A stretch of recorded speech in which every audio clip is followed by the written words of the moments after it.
Hello viewers, कैसे हो आप सभी का स्वागत है हेलो वीवर्स पर।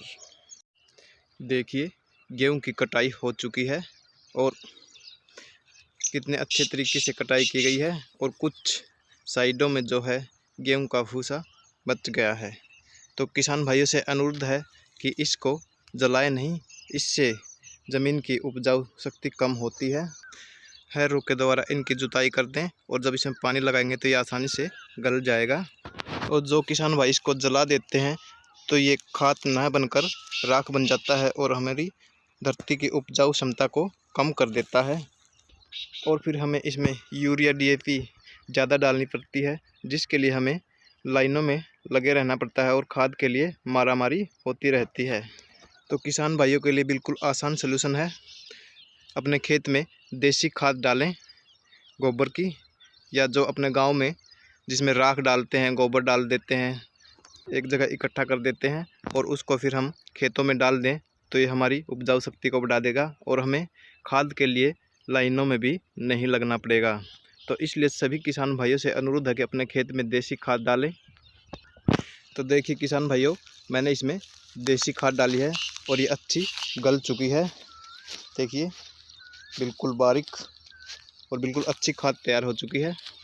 तो मैं अपने खेत में ये खाद डाल रहा हूँ और इस भूसे को जला नहीं रहा दोस्तों। अगर आप इस भूसे को जलाओगे तो हमारी ज़मीन की उपजाऊ शक्ति बहुत ही कम हो जाएगी और हमें फिर खाद के लिए दोबारा से लाइनों में लगना पड़ेगा। देखिए दोस्तों, एक किसान भाई ने इस भूसे को जला दिया है। देखिए इससे हमारी ज़मीन को बहुत नुकसान होता है।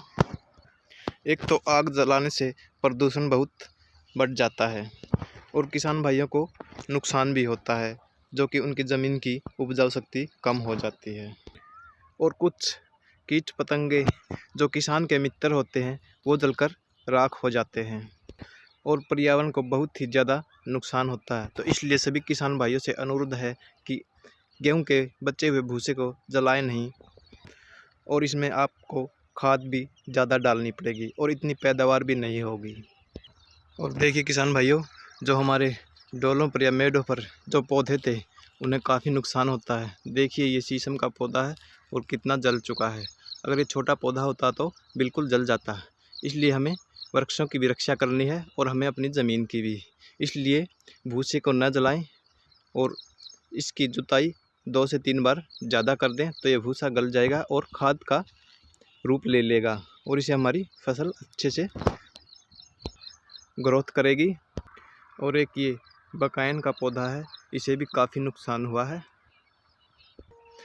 तो किसान भाई अपने खेत में देसी खाद का प्रयोग करें और अपनी पैदावार को बढ़ाएं। केमिकल और खादों का कम से कम प्रयोग करें, जिससे हमें सुरक्षित भोजन मिल सके और हमें बीमारियों से बचा जा सके।